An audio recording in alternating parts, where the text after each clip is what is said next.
Coffee, part of the Radio Vision Network. I'm Gary Frisch with Swordfish Communications, here with our Reputation Wrap segment in which we talk about all things PR. I'm here with my lovely co-host, Biz. Thank you for It's having me. nice to see you today.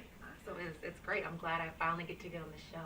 And it's almost ironic that it's such a beautiful face here today and talking about such tragic things. I just wanted to mention a little bit about the spate of bad news that's been coming out of Orlando. And I mean, this is kind of unprecedented that you'd have 3 serious tragic events, heartbreaking events in 4 days Yeah. from one city that are completely unrelated to each other. But I did want to talk about some of the PR implications as well. But the tragic nightclub shooting in particular, some companies have begun to not so much come out of the woodwork, but are stepping up in the wake of that tragedy, like JetBlue. Yes. Just announced the other day that they're going to be offering free flights for family members of the victims. And that's a good example of a corporation wanting to do something good in the wake of a tragedy. And so my understanding was that JetBlue, I mean, there's a lot of airlines that fly that way, but does JetBlue have a particular affinity to Orlando itself? Yes, JetBlue's, it's a progressive airline to begin with, Yes. and they try to make themselves stand out from the pack. But they have 2 hubs in Florida. One's Orlando, one is in Fort Lauderdale, so they're very closely linked to Florida. And I think it's significant, Biz, that they did not put out a mass distributed press release about this. They posted it on their blog, and probably there was a tweet. Everyone found it as a result of that, media, consumers alike. And I think that says something as well. They weren't, flooding inboxes in newsrooms Exactly. with this news. And Disney has since stepped up, and they're offering $1 million towards the victims' families fund as well. And that was before their own tragic event, which we'll talk about a little bit. So so the $1 million that they're offering, do we know if that's specifically for the victims that actually lost their lives, or is it for like the healthcare, the ones that are still? I think it's for. I think that fund will be for both of them. both, and Okay. other fundraisers that I've heard about that are taking place locally and bigger ones. I think that's all for the families of the deceased as well as the wounded. Yeah. But I want to bring up the point about going out there in a public way with your organization after a tragedy. It's not something to be taken lightly. It's not, and I will agree. I like the way that JetBlue did it because it wasn't an attention-grabbing effort. I think as consumers, we're overly sensitive to the same way we don't want to actively be sold something. Right. It's easier when we find out about something and it's not like an attention-seeking thing. And I Good think that point. they did a wonderful, wonderful job of just saying, yeah, we're going to do this. And you can't be seen as trying to exploit something. In this case, the public benefit, the free airfare, outweighs any possible perception that they're trying to exploit this. Granted, when you do something like this as a large, publicly traded corporation, there's going to be some attendant press coverage, and that's going to be positive press coverage. So there could be a few people who are saying they did it for the publicity. Well, that might enter into the thinking at some level, but again, I think the public good outweighs the possible perception that they were just doing it for the publicity. Yeah, because they're still a business. They're still a business, and ultimately, I think, and that's something that businesses want to keep in mind. Yes, they want to positively impact the social sphere, but at the same rate, they have shareholders. And, I mean, if they started giving away free flights to everyone to Orlando, you know what I mean? Like, so they have to think about how can we positively impact the situation while still maintaining our brand and not impacting the bottom line. And it's a very thin line to walk, Yeah, and absolutely. companies have historically gotten it wrong as well. A great example is after Hurricane Sandy, Gap posted a tweet saying, hope everybody impacted by Sandy is staying safe. We know we'll be doing a lot of shopping at Gap.com. What are your plans? And they were raked over the coals Oh for my that. gosh. Encouraging shopping at a clothing store, no Yeah. less, when people were still, bailing out their homes after Hurricane Sandy. Goodness. Another classic example, which I've written about, was many years ago after the 9/11 attacks. You know that googly-eyed cat clock, that the black and white Yeah, cat clock? It's what's called the Kit Kat clock. A PR person, somebody from my own business, unfortunately, I mean in my own industry, sent out a pitch letter to the New York Times, suggesting a story about how over generations in the course of 3 U.S. wars and the Depression, the Kit Kat clock was always there as a stable reminder of, all that's good about America. And, now why not do a story about the history of this clock in tumultuous times in the U.S.? And this came days after the September 11th attacks. And it is just completely tone deaf. The person who wrote the pitch was fired from their agency then, and this became one of those teachable PR things not to do. Yeah. It's tragedy isn't a time to sell anything. I think, Right. and I think that's the key difference between what JetBlue did versus what Gap did. Right. Was JetBlue was just saying, look, how can our services that we already provide that consumers pay for, how can we provide that as a benefit? Gap, it's not like you're REI or Dick's Sporting Goods and you're going to offer them I don't know, waterproof shoes or something. Right. It's a convenience thing, and it doesn't matter. And there are things that you can get away with and things you can't. Yeah. If you're a psychologist and you want to lend your expertise to why a potentially closeted homosexual like this shooter may have been, shot up a gay nightclub, what the psychology is behind that, that's valid. But if your business is personal security, whether physical security or you're a consultant for personal security, and you go out 2 days after the attack and put out a press release on here's how people can protect themselves, it's a little bit too soon. Yeah. And that's a little bit tactless. And there's too many sidebar conversations Mhm. that can fall into that, where there's too many dissenting sides. I think that's Yeah, the key. and if you're a gun shop owner who had nothing to do with the gunman, perhaps, a couple have spoken because they encountered the gunman who attempted to buy a gun or bought a gun. But if you're a gun shop owner and it has nothing to do with this case, and you talk about how you're putting more strict measures in place to keep guns out of the hands of people who might be under FBI investigation, for example, and you put out a press release, that's just more self-promotional, Yeah. and you don't want to do that. Again, it's a very thin line. Yeah, because you're going to get more bad press that way. Again, and I think that's something else. It's what level of conflict is there around what you're doing. Exactly. And no one's going to be mad at JetBlue for giving away airlines. Right. My rule of thumb is if you're in doubt, don't send it out. Don't tweet it. Don't put it out. If you have to think twice about it, then probably best not to do it. That's good tips. So we'll be back in a little bit. We will. Thank you guys. Stay tuned. Simply Gents, located in Marlton, New Jersey, takes care of all your grooming needs, including haircuts, straight razor shaves, massages, facial, manicures, pedicures, and waxing. To find more information or book an appointment, visit us online at www.simplygents.com. The secret weapon of a well-groomed man, Simply Gents.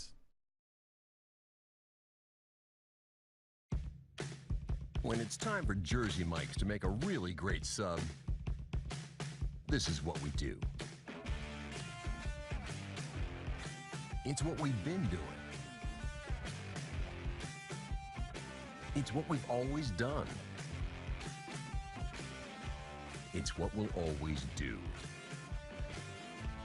So what are you doing? Jersey Mike's. Be a sub above. Today's show has been sponsored by More Than Gifts. Come see our new location in Marlton, New Jersey. Not just gifts, but more. Today's show was brought to you by Alicia Kelly of White Horse RV Center in Williamstown, New Jersey. Alicia is your RV expert. Contact Alicia at alicia@whitehorserv.com or give her a call at 856-262-1717, extension 203. When you think of RV, think Alicia Kelly.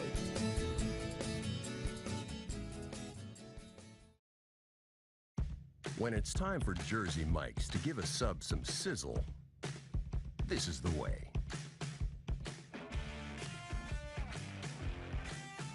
The way it's always been. The way it always should be. The way it always will be. Because that's just the way it's supposed to be. Jersey Mike's. Be a sub above. Extra Innings is the nation's premier indoor baseball and softball training center, featuring indoor batting cages, 7 multi-use tunnels, and training rooms. Extra Innings can provide professional instruction, private and group lessons, and the best year-round clinics. Along with a nationally recognized pro shop that features the latest and widest selection of equipment and apparel, our experienced staff can provide you with the right instruction and help you find the best equipment for your ability and budget. Extra Innings, where the game never ends. Today's show has been sponsored by More Than Gifts. Come see our new location in Marlton, New Jersey. Not just gifts, but more. Today's show has been sponsored by Farmers Insurance in Voorhees, New Jersey. To protect your assets and the people you love, call Mike Skoranek, your local Farmers Insurance agent, at 856-336-2553. We are farmers. Bum, ba-dum, bum, bum, bum, bum. Welcome back to the Reputation Wrap segment of Morning Coffee this lovely Friday with my lovely co-host Biz, where we talk about all things PR and brand and reputation, hence the name Reputation Wrap. Yeah. There's a lot in the news going on, and we just talked about the Orlando mass shooting, and how Disney stepped up with the $1 million pledge for the victims' families. And that was made one day before Disney experienced their own tragedy. So nobody can accuse Disney of trying to smooth over what happened on their premises by donating for this other cause. This is a completely independent, charitable act by Disney. And now, ironically and sadly, they're facing their own PR crisis. And I'm wondering, is it really a PR crisis, do you think?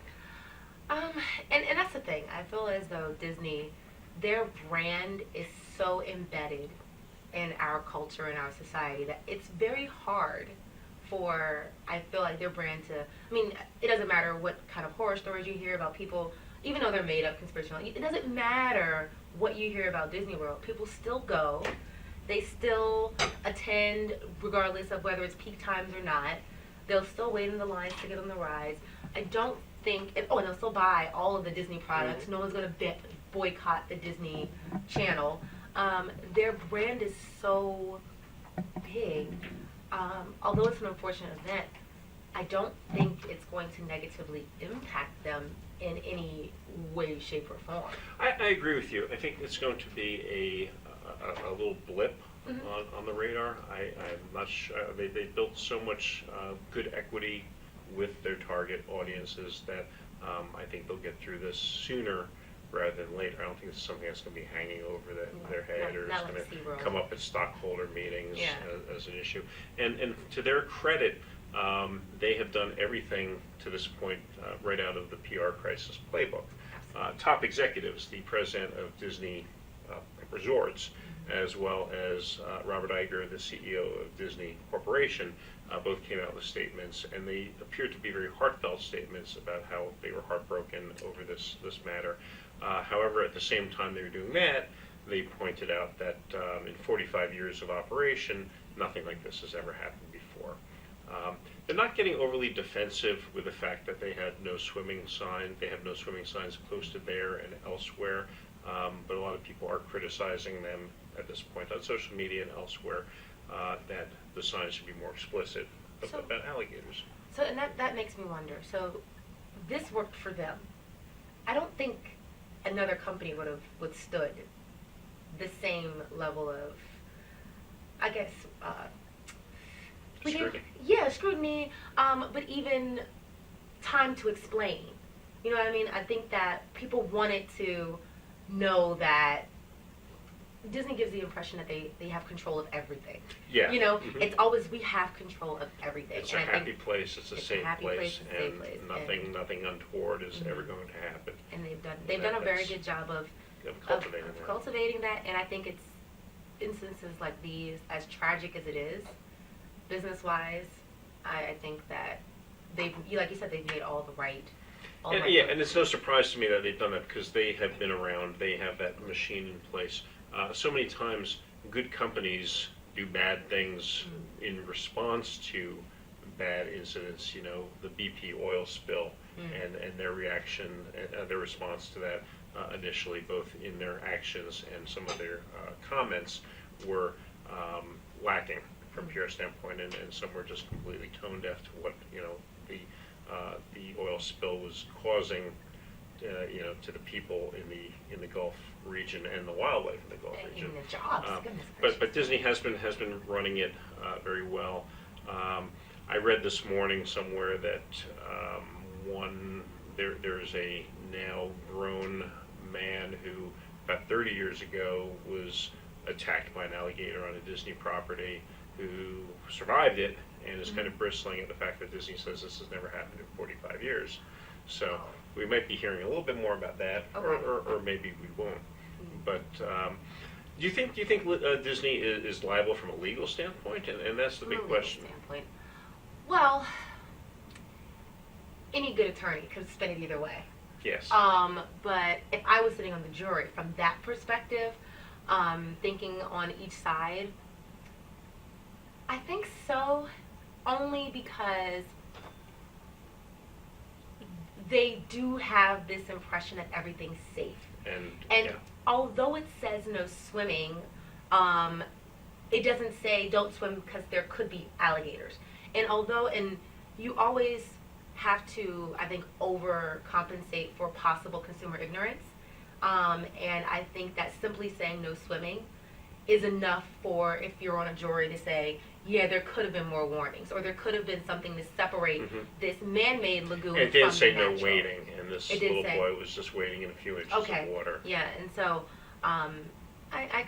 I could see where any attorney that's worth their weight could spin it and come against them. What about you? Yeah, because I think that it's not even get to that point, because I think Disney's the kind of company that would anticipate what's to come, and I think they're going to proactively offer some kind of a settlement to this family. There's nothing that will make the family whole again after the Right. horror that they witnessed and experienced, but I think that they're going to proactively come out with some kind of offer for the family to prevent a lawsuit, because the last thing they want is the grisly details of this incident to be back in the news cycle Yeah. a year from now, 18 months from now, in a court. In a court result. And so that's I think they're going to come up with something very generous for the family, and frankly, I'm not sure we're ever going to hear about this again after a week from now. Yeah, as long as it never happens again. Now, if it does happen again, if Now, somehow then that is a problem. someone- But Disney, as part of their PR response to this, they are doing again all the right things. They temporarily closed all the beaches on their properties.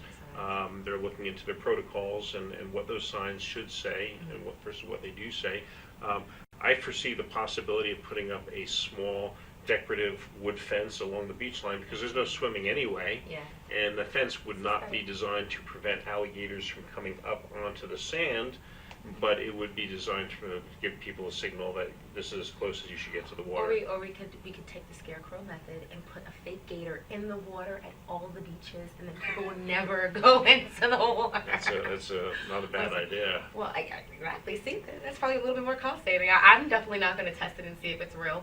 So before we run out of time, I'm not sure exactly how much time we have left, but before we run out of time, I want to make sure that for the businesses watching, who, before they get into issues that require discussions such as this, how can they get help or get insight or, tips? Well, I'm with Swordfish Communications. We're online at www.swordfishcomm.com. I can't prevent every crisis. No PR agency can prevent every client crisis, but we can help CEOs and help company owners and organization executives see what's coming down the pike in terms of their own decision making, whether something is potentially going to lead to a crisis or not. So ideally, we will try to help prevent a crisis in the first place, but if that crisis occurs, we'll do what we can to help mitigate it and help a company reestablish its good reputation. And we do all kinds of other traditional PR activities as well, just getting your name out there in a positive way, hopefully when you don't have a crisis. Yeah, and I was going to say, I mean, especially with a lot of the newer businesses as well, a very big portion, I hope you agree, of your business is creating that loyalty. Yeah. And a lot of that comes with how you relate to the public, how your brand is put out there. And helping with the bottom line. Absolutely. Thank you so much for being my co-host today. Thank you. This has been fun. This has been a good day. Awesome. Thank you. Thank you for joining us.